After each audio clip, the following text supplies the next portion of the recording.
युद्धकाल में सबसे मूल्यवान निधि होती है सूचनाएं और जानकारियां। शत्रु पक्ष की सूचनाएं और जानकारियां हमें बहुत कुछ बता सकती हैं, और जब हम इन्हें प्राप्त कर लेते हैं तो ये हमारी व्यूह रचना को बल ही नहीं देती, आधार भी देती हैं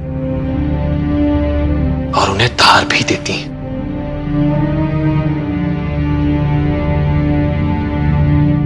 सामरिक महत्व की असरदार सूचनाओं के बल पर बड़े से बड़े युद्धों के परिणाम बदल जाते हैं। युद्ध में शत्रु को असावधान और निश्चिंत करने से बड़ा कोई शस्त्र नहीं होता।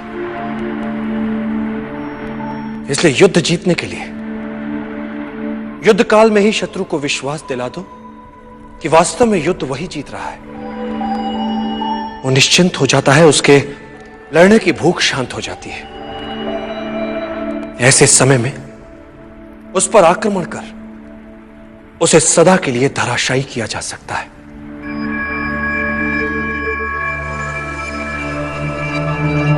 सदैव याद रखो, युद्ध कला को मुख्य 5 तत्व नियंत्रित करते हैं। स्वर्ग या भाग्य, धरती या कर्म, सेनापति, संचालन विधि एवं अनुशासन, और इन सबसे ऊपर सबसे महत्वपूर्ण है नैतिक नियम। नैतिक नियम वो नियम होता है जिसमें प्रभाव और विश्वास के कारण प्रजा अपने राजा के प्रति प्रतिबद्ध रहती है।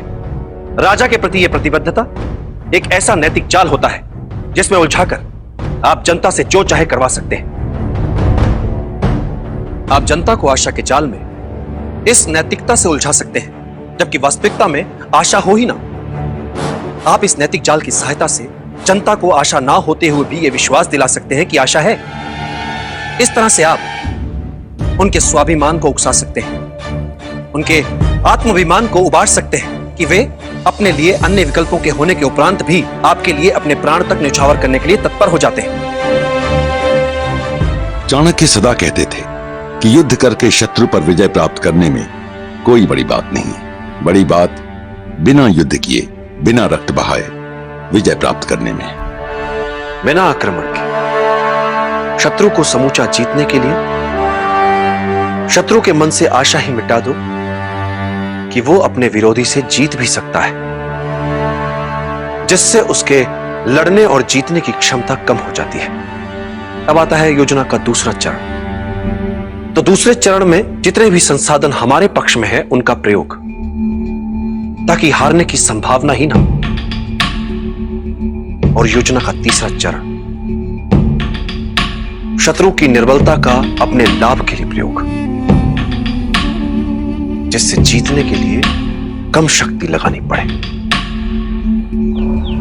और इस बार चाणक्य ने धनानंद के लिए उसी की सत्ता और शक्ति के केंद्र में चुनौती प्रस्तुत कर उसके अस्तित्व को ही एक प्रकार से मानो झकझोर दिया था। स्वाभिमान जब तुम्हें अंधा बना दे तो वो तुम्हारा सबसे बड़ा शत्रु बन जाता है।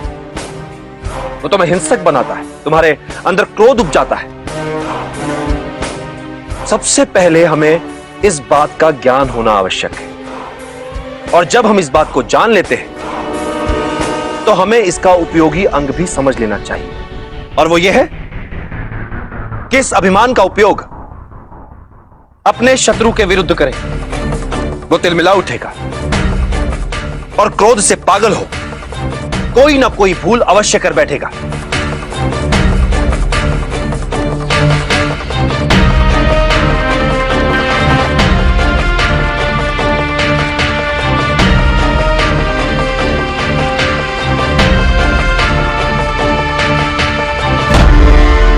युद्ध कौशल युद्ध नीति का प्रतिबिंब है।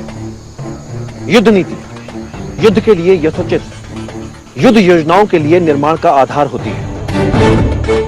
किसी भी युद्ध या युद्ध जैसी स्थिति के लिए सफलता हेतु प्रमुख 10 बिंदु होते हैं। युद्ध के लिए यथोचित योजना,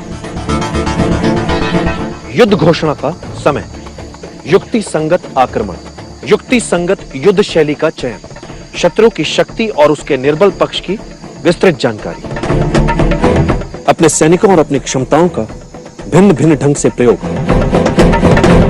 आक्रमण की चालों में चपलता से बदलाव, युद्ध के समय अपने आसपास के भूगोल की पूरी जानकारी।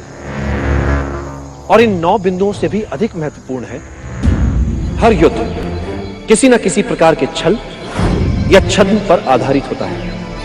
यदि तुमने अपने शत्रु के विरुद्ध एक अच्छी योजना बनाई है, तो यह मानकर चलो उसने भी तुम्हारे विरुद्ध उससे भी अच्छी योजना बनाई होगी। युद्ध में वही योद्धा सफल हो पाता है जो अपने शत्रु की सभी योजनाओं को भांप लेता है और फिर उत्कृष्ट छद्म बना पाता है।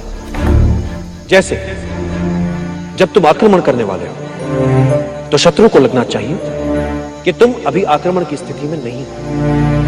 जब शक्ति का प्रयोग करने वाले हो तो शत्रु को लगे कि तुम निष्क्रिय हो। जब तुम शत्रु के बहुत निकट हो तब उसे लगना चाहिए कि तुम शत्रु से बहुत दूर हो। और जब तुम दूर हो तो शत्रु को लगे कि तुम उसके अत्यंत निकट हो। शत्रु से अपनी सही स्थिति छिपाकर छल से उसे अव्यवस्थित करो और शत्रु जब अस्थिर हो उस पर वार करके उसे कुचल दो।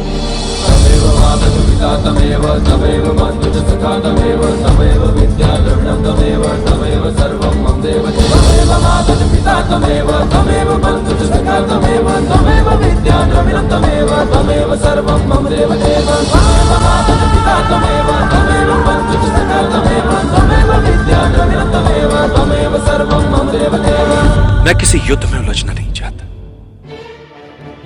किंतु मगध जैसे साम्राज्य में यदि हम उनसे बिना लड़े अपने आप को बचा नहीं पाए, ऐसे में मगध से सीधे युद्ध के अतिरिक्त हमारे समक्ष और कोई विकल्प नहीं बचता।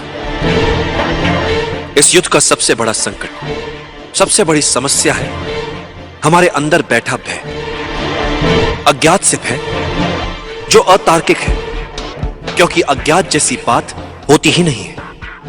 बातें मात्र कुछ समय के लिए हमसे छिपी हुई हो सकती हैं, कुछ समय के लिए हो सकता है कि हम उन्हें समझ न पाए, तो इससे भय क्यों पाले मन? यह तो संकेत है इस बात कि चलो शत्रु के सामर्थ्य के बारे में और जानो, और जानो, और जानो।